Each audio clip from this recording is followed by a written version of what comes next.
Hey folks, this is JR with DIY Prepper. Welcome to the channel.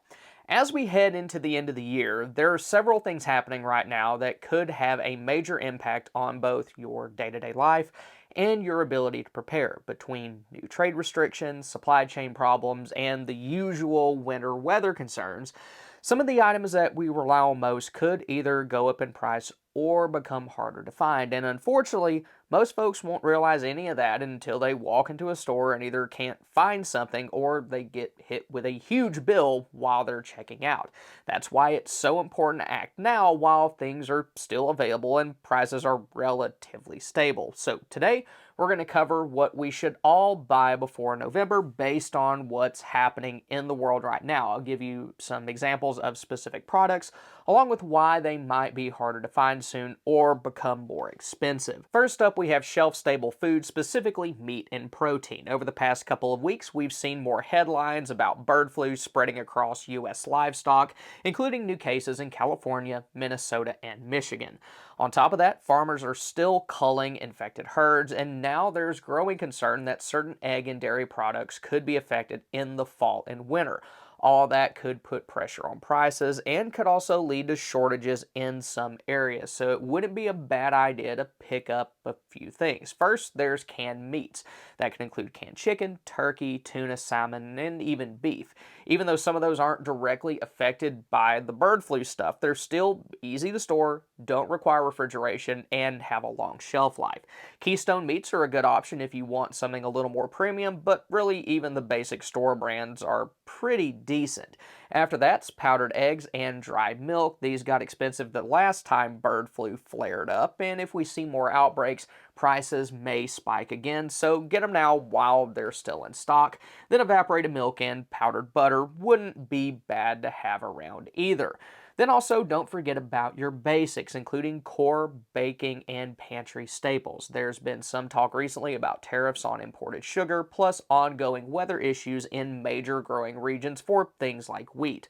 All those could cause prices for baked goods to go up, and as we get closer to the holidays, demand will probably spike even more, so go ahead and grab things like sugar, flour, and baking powder now before anybody else is thinking about it. Even if things stay kind of normal, having those ahead of time could make the holidays a little less stressful because you're not having to go out and throat punch somebody for that stuff.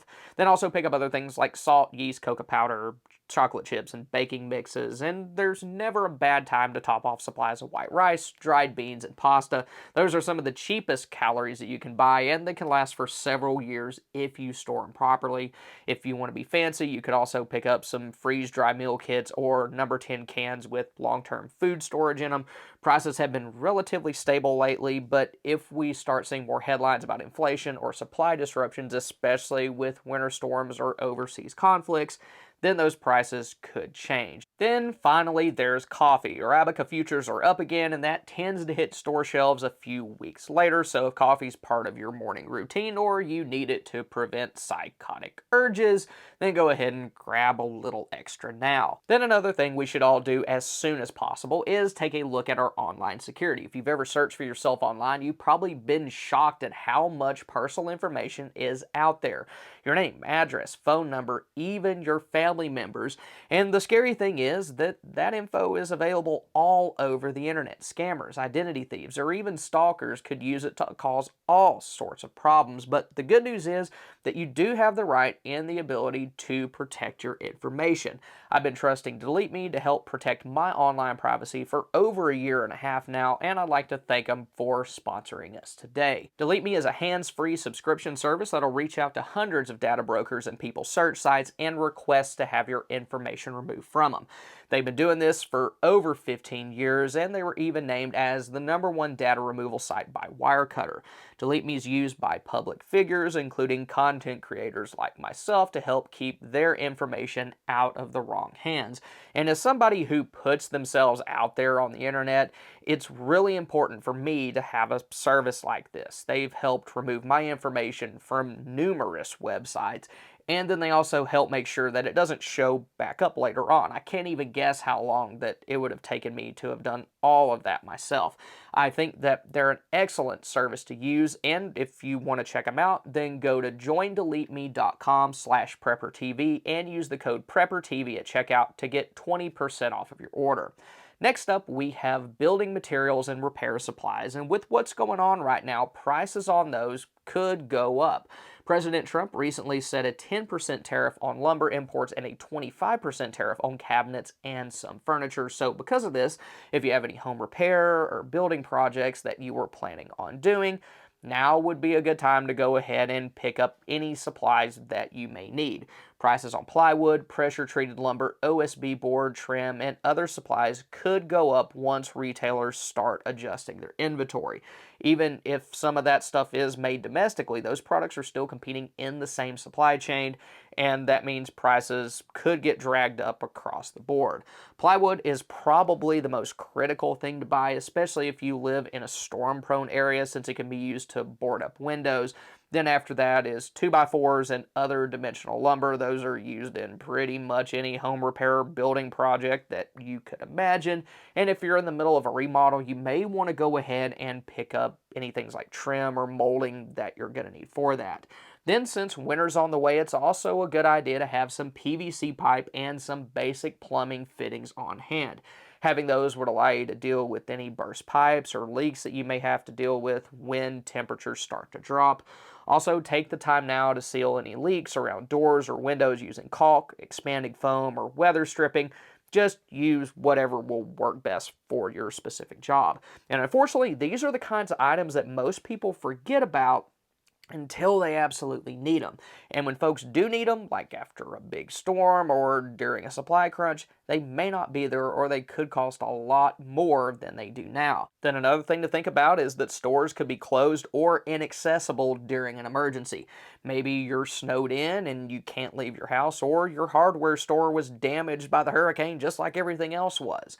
Also, think about basic repair tools, things like cordless drills, hammers, handsaws, hatchets, roofing nails, tarps, duct tape, and heavy-duty contractor bags.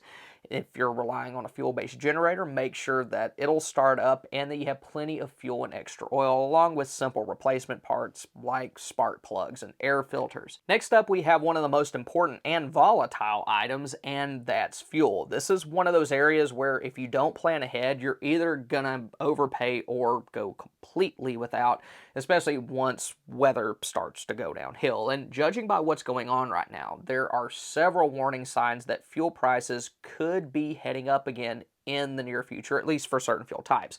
According to the latest report from the U.S. Energy Information Administration, diesel supplies are expected to be tight through the end of 2025.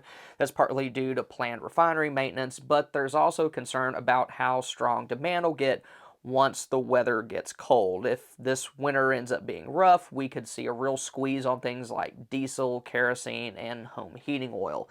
Then we're still not out of hurricane season yet. November 30th is the official end, and a single storm could disrupt refineries and send prices spiking across the board. So now's the time to stock up if you can. First, start with regular unleaded gasoline, especially if you have something like a generator or a chainsaw.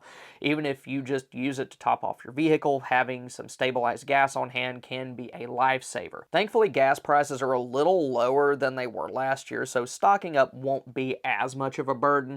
If possible, try to get ethanol-free gas, especially if you'll be using it in generators or other small engines. It's just a lot easier on them and it'll help them last longer. Then add stabilizer to any fuel that you'll be storing long term and keep it in well-sealed gas cans that won't let moisture inside. But since gas has a relatively short shelf life, try to rotate your reserves every few months. After that's diesel, and that probably won't be a problem for as many people as gas would, but if you have a vehicle, tractor, or some other piece of equipment that uses it, it's good to have some set aside. Diesel's shelf life really isn't that much more than that of gasoline, so be sure to rotate through it regularly, and like with other fuels, keep it in an approved container out of direct sunlight. Then there are some other fuels that are good to have around, propane being my favorite. It's a lot more shelf stable than gasoline or diesel are, and it can be used for grills, heaters, stoves, lanterns, and even some generators.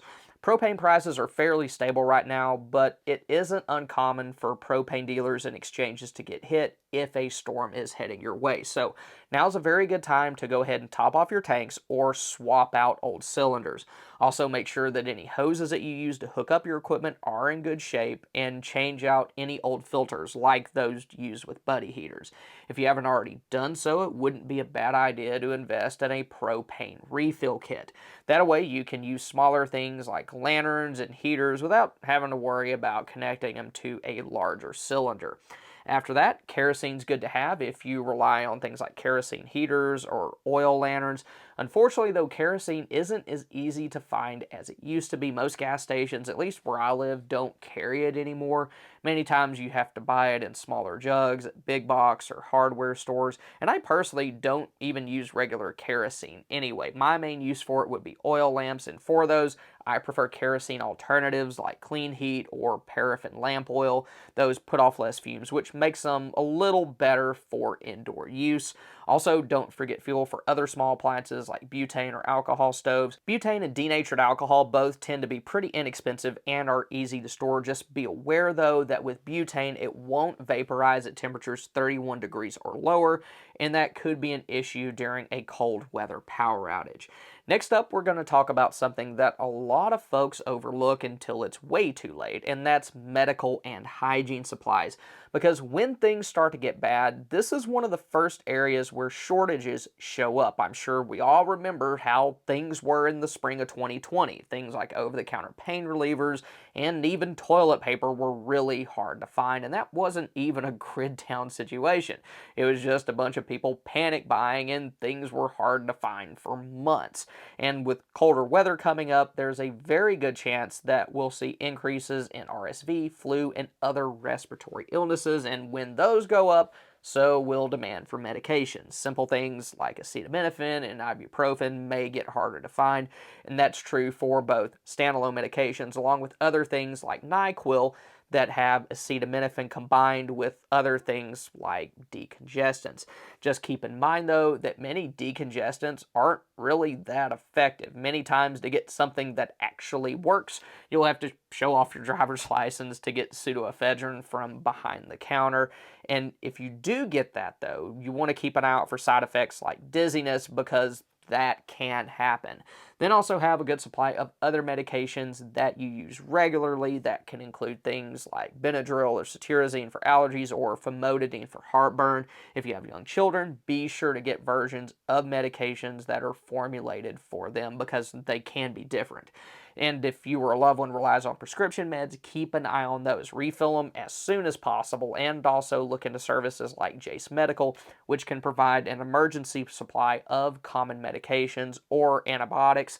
And then after that, you need to have a well-stocked first aid kit. Not a little cheap $12 one from Walmart that has 6 Band-Aids and a stinking pair of tweezers. I'm talking about real supplies that can actually treat wounds, stop bleeding, and manage minor trauma if help isn't coming right away, and that could happen. Disasters tend to stretch emergency services pretty thin, so you may be on your own if you or a loved one gets injured. Things like gauze pads, rolled gauze, and medical tape are a good start, while antiseptics like povidone iodine can help reduce the chances of infection. Also have nitrile gloves to protect both yourself and whoever's injured, along with more advanced things like tourniquets and hemostatic bandages for more severe injuries. Then be sure that you have the right training so you don't cause more harm than good, because it is possible with those things. Thankfully, though, most of these items are cheap and easy to find, so you can add a little more to your stash each time that you get paid. But one part of this that a lot of people overlook is sanitation and hygiene. Bad sanitation leads to infections, rashes, sickness, and once that happens, things will start to get a lot harder for you. Because of that, you want to make sure that you have plenty of things like toilet paper, soap and hand sanitizer, and anything else that you could use to help keep yourself clean. Also, don't overlook dental hygiene supplies like toothpaste, and if your toothbrush is starting to look a little grungy, go ahead and pick up a new one now. Then have items you can use to help keep your home clean. Those can include trash bags and sanitizing wipes, and you can plan ahead for plumbing issues by either having a camp toilet set aside or supplies you could use to make something like a bucket toilet. Now, if you're concerned about a longer term situation, specifically what to do after an EMP, then click here. Or if you want to see the best prepper and survival items at Harbor Freight, then click here. Once again, I'd like to thank Delete Me for sponsoring us today. Thank y'all for stopping by. Y'all have a good one.